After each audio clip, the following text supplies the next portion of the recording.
Good evening सभी लोगों को। हम लोग पढ़ रहे थे वेस्टर्न फिलोसफी के कुछ क्वेश्चन। तो उसी के अंतर्गत आज हम लोग कुछ और चीज़ पढ़ेंगे। उसी में मैंने बताया था आपको 100 क्वेश्चन। उससे पहले पढ़ने से पहले ये इंडियन फिलोसफी पे बहुत अच्छी बुक है, जिसके अंतर्गत 1995 से लेकर एकदम बेसिक से लेकर 2022 तक का, लगभग 22 तक का sequence wise factual question answer भरा हुआ है। इसके साथ फ्लो चार्ट के माध्यम से पूरा का पूरा मतलब कंप्लीट बुक है इंडियन फिलोसफी को कवर करने का। तो दिए गए इस नंबर पर आप मंगा के पढ़िए। यूपीएससी का 2012 से लेकर 2020-22 तक का पूरा पीवाई प्रीवियस ईयर का सॉल्विंग है। तो आप देख सकते हैं, आप लोगों के लिए एकदम सिंपल लैंग्वेज में लिखता हूँ, जैसे पढ़ाता हूँ उसी तरीके से लिखता हूँ।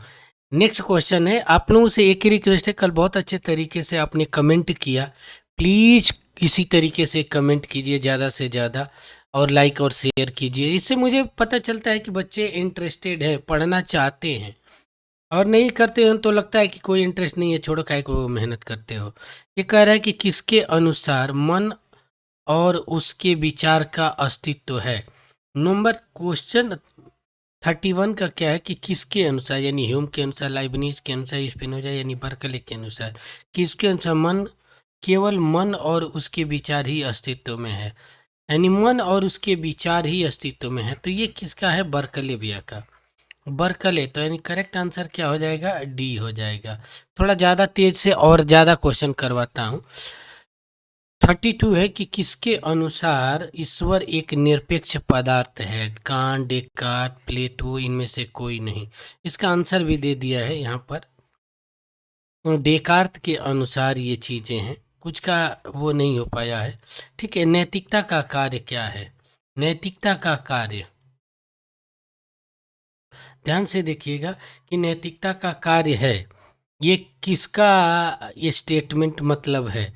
डेकार्त, लाइबनिज, इथिका, इनकी एक बुक है इथिका।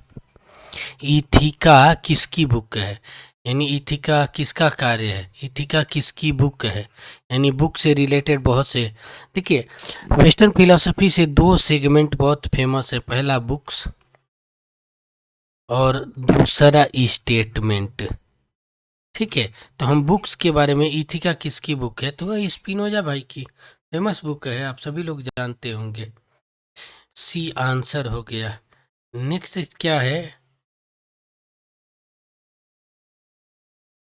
सॉरी, नेक्स्ट देखते हैं इसका। बर्कले ने प्राथमिक और द्वितीयक गुण के बीच लाक के भेद को अस्वीकार कर दिया, क्योंकि ये सभी एक गुण व्यक्तिपरक हैं, केवल गुण ही व्यक्तिपरक है। गुण भगवान द्वारा बनाए गए हैं या पदार्थ के गुण है। देखिए इसमें दो गुण माने गए हैं, प्राथमिक गुण, प्राइमरी, और सेकेंड। मतलब प्राथमिक गुण इंद्रियों से होते हैं, यानी संवेदनाओं से होते हैं, और ये क्या होते हैं? मन के द्वारा स्व संवेदनाएं होती हैं, उसके द्वारा भी बना हुआ।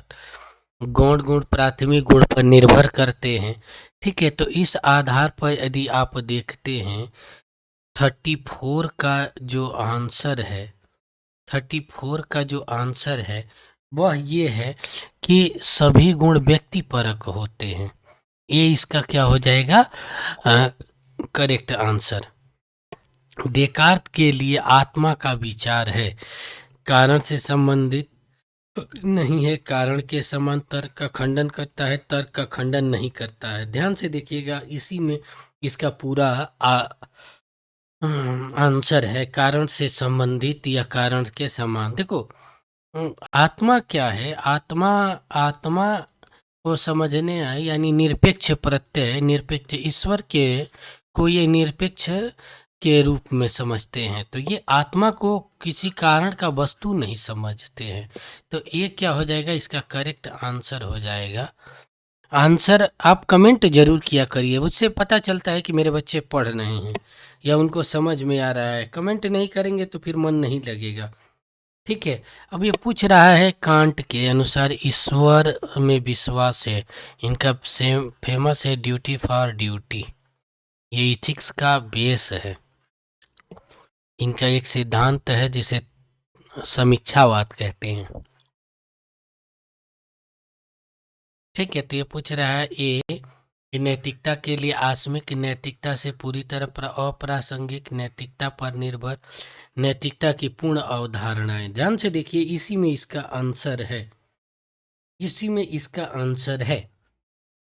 देखिए, ये नैतिकता को हमेशा पूर्व अवधारणा के लिए के संदर्भ में स्वीकार करते हैं, निरपेक्ष के रूप में स्वीकार करते हैं, इसलिए इसका करेक्ट आंसर क्या हो जाएगा? डी हो जाएगा। डेकार्त के लिए मैं सोचता हूँ का प्रस्ताव स्वयं स्थापित है क्योंकि यह एक आवश्यक सत्य है, यह एक तार्किक सत्य है, इस पर संदेह करने की पुष्टि करता है। ये देखो, मैं सोचता हूँ, रियलिटी ये है कि मैं सोचता हूँ, आई थिंक, ये स्टेटमेंट है, आई थिंक देयरफॉर आई। ठीक है, मैं सोचता हूँ कि मैं हूँ, ये वास्तविक रूप से सत्य स्वयं को प्रमाणित करता है, स्वयं को प्रमाणित करने के लिए होता है। सारे संदेह चीज़ों पर संदेह किया जा सकता है, लेकिन अपने अस्तित्व पर तो कभी संदेह नहीं किया जाता है कि मैं ही नहीं हूँ। इस दशा में इसका करेक्ट आंसर क्या हो जाएगा? सी। डेकार्त का प्राथमिक उद्देश्य क्या था? मन और शरीर और मन के बीच संबंध को समझाने के लिए, बी ईश्वर के अस्तित्व को साबित करने के लिए, सी बाहरी दुनिया की वास्तविकता का खंडन करना, डी स्पष्ट और निश्चित ज्ञान तक पहुंचने के लिए। ध्यान से देखिएगा, इसी में इसका आंसर है। करेक्ट आपको आंसर इसी में मिल जाएगा। बहुत अच्छा क्वेश्चन है। ठीक है, इसका जो करेक्ट आंसर है डेकार्त का, ये स्पष्ट और निश्चित ज्ञान प्राप्त करने के लिए संदेह इसलिए करते हैं कि यथार्थ ज्ञान प्राप्त किया जाए। डेकार्त की विधि का 4 स्तर है और चारों विधि से, चारों स्टेज से यथार्थ ज्ञान की प्रामाणिकता को बल देते हैं, इसलिए करेक्ट आंसर क्या हो जाएगा? डी। ईश्वर को नेटुरा नेटुरा किसने कहा था? तो वो तो स्पिनोजा का है, नेटुरा नेटुरा स्पिनोजा का फेमस स्टेटमेंट है। सी इज द राइट आंसर। इसने कहा कि तर्क को प्रकृति के पास एक शिष्य के रूप में नहीं बल्कि एक न्यायाधीश के रूप में जानना चाहिए। स्टेटमेंट है, फेमस स्टेटमेंट है, ये ध्यान दीजिएगा इस चीज़ों के लिए। ये हमेशा पूछा जाने वाला स्टेटमेंट है। तो ये स्टेटमेंट कांट का है, जर्मन के दार्शनिक थे, समीक्षावादी दार्शनिक के रूप में दुनिया का आधुनिक पाश्चात्य दर्शन का, आई थिंक मैं ये कह सकता हूँ कि सबसे महान दार्शनिक के रूप में, मेरे आइडियल चाहे सब कुछ कह सकता हूँ। कांट के अनुसार विश्वास की उचित वस्तुएं हैं घटना, नॉमिना, नॉमिना, फिनोमिना, यानी इसको नॉमिना बोलेंगे, ये फिनोमिना बोलेंगे, ये नॉमिना, ये फिनोमिना या नॉमिना, इनमें से कोई नहीं। ध्यान दीजिएगा, ये सीधा सीधा नॉमिना का वो है, इसलिए इसका करेक्ट आंसर क्या हो जाएगा? बी। निम्नलिखित में से कौन सी रचना कांट की नहीं है? शुद्ध तर्क की आलोचना, क्रिटिक ऑफ प्योर रीजन, ये तो है। नैतिकता के तत्वमीमांसी नींव, ये व्यवहारिक कारण की क्रिटिक का प्रैक्टिकल रीजन, ये भी है। आत्मा की परिघटना विज्ञान, ठीक है, ये नहीं है। आत्मा की परिघटना विज्ञान इथिक्स पे ही है, metaphysics of ethics. D is the right answer. आधुनिक पाश्चात्य दर्शन में व्यक्तिगत पहचान की समस्या पर सबसे पहले किसने प्रकाश डाला था? बहुत ही जबरदस्त क्वेश्चन, बहुत ही जबरदस्त क्वेश्चन। इसका जो करेक्ट आंसर है वह बी है, जॉन लॉक का है। श्रेणियों की अवधारणा का समर्थन किसने किया था? कांट। श्रेणियों का समर्थन किसने किया था? कांट और बर्ग का। देखो, पहले कांट को तो है कि 12 स्टेज हैं जिसको 4 भागों में बांटा जाता है, और बर्कले ने भी बांट कर देखा। D is the right answer. निम्नलिखित में से किसने माना कि स्थान और समय पूर्व अनुभूत अवधारणा है? Pythagoras, Spinoza, can't, Hegel. ये तो बड़ी पूर्व पहले से है, यानी ये पूरा का पूरा श्रेय इस तरीके का कांट भाई को जाता है। कांट को 45 का ही हो जाएगा आंसर। डेकार्ट्स के अनुसार ईश्वर विचार है परिमित, काल्पनिक, जन्मजात, इनमें से। तो एक चीज देखो, ठेठ भाषा में ये तो ये भी मानते हो कि ये मानते हैं, बुद्धिवादी दार्शनिक ये मानते हैं कि प्रत्यय क्या होता है? प्रत्यय क्या होता है? जन्मजात होता है, जन्मजात होता है। अब इतना भी पता है तो इसका आंसर हो जाएगा। क्यों? कि ईश्वर भी एक हमारा प्रत्यय है, और ये प्रत्यय हमारा क्या होता है? जन्म से मिलता है। माँ के प्रति जो प्यार होता है वो जन्म से मिलता है। ठीक है, इसलिए इसका आंसर क्या हो जाएगा? C is the right answer. Descartes के अनुसार अनंत पदार्थ परिमित पदार्थ से, सीमित पदार्थ से कैसे भिन्न भिन्न है? तो एक चीज भी थोड़ा सा भी पता हो जाए चाहिए कि बुद्धिवाद में क्या क्या मिलता है। सार्वभौमिक मिलता है और विशेष मिलता है कि सामान्य, तभी भी आप इसका आंसर दे जाएंगे। ठीक है, एक चीज जान लेना, अनंत पदार्थ की पूछ रहा है, और अनुभववादियों का क्या है कि नवीन नवीन मिलता है, नवीन और अनिवार्य के रूप में गुण मिलता है। अब देखो, अनंत पदार्थ है तो सामान्य तो बुद्धिवाद में विशेष होता है, इधर सामान्य होता है। तो ये क्या हो जाएगा? एक प्रकार से सी इज द राइट आंसर। किसने कहा कि मन में जन्मजात विचार होते हैं? यूं, बर्कले, लाइबनिज, इनमें से कोई नहीं। ध्यान से देखिएगा, ये बुद्धिवादियों का है। ठीक है, विचार प्रत्यय होते हैं, तो इसका जो करेक्ट आंसर है वह डेकार्त ने कहा था, इसमें कोई नहीं है। D is the right answer. पदार्थ के द्वितीय गुणों को किसी के नाम से जाना जाता है? गुण, मोड, सापेक्ष, संपत्ति, इनमें से कोई नहीं। ध्यान से देखिएगा, इसे मोड के रूप में जाना जाता है, जिसे हिंदी में चीदड़ू कहते हैं, चीदड़ू कहते हैं। नेक्स्ट देखते हैं आपका। अब कुछ ज़्यादा क्वेश्चनों का थोड़ा सा डिस्कस हो जाए।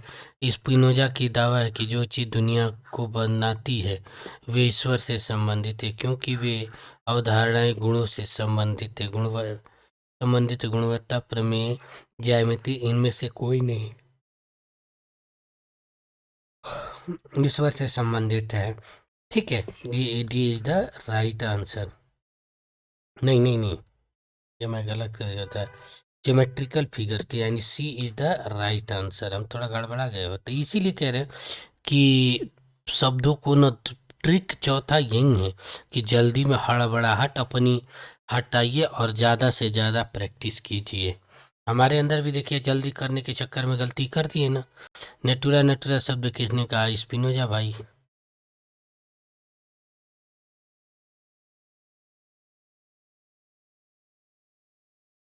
आदर्शवादी नहीं है, हेगल, कांट, लाइबनिज, इनमें से कोई नहीं। लाइबनिज।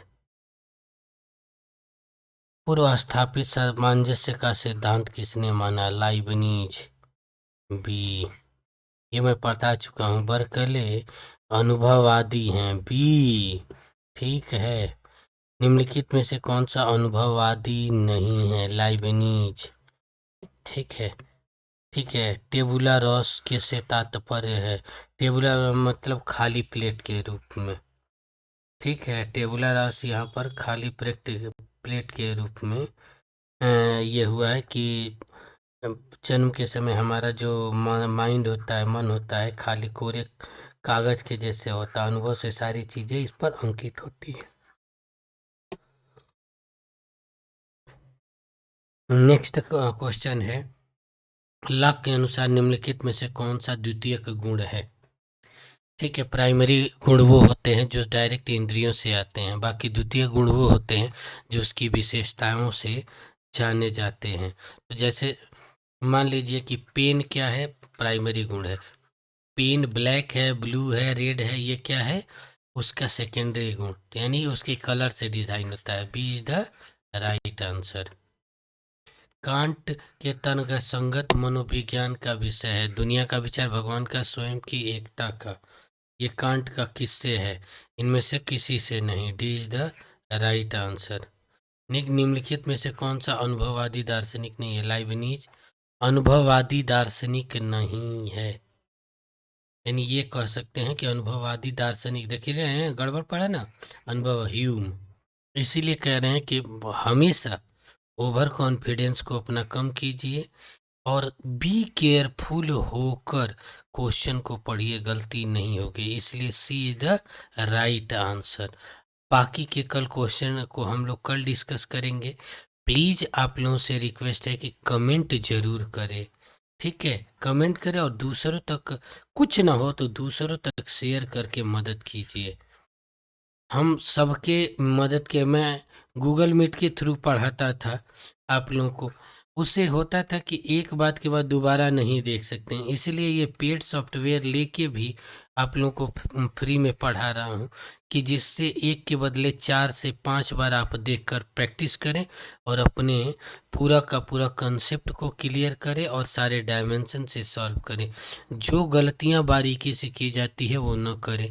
तो आज के लिए यहीं तक। आप सभी लोगों को बहुत बहुत धन्यवाद। Thank you so much. Video को लाइक करें, चैनल को सब्सक्राइब करना ना भूलें।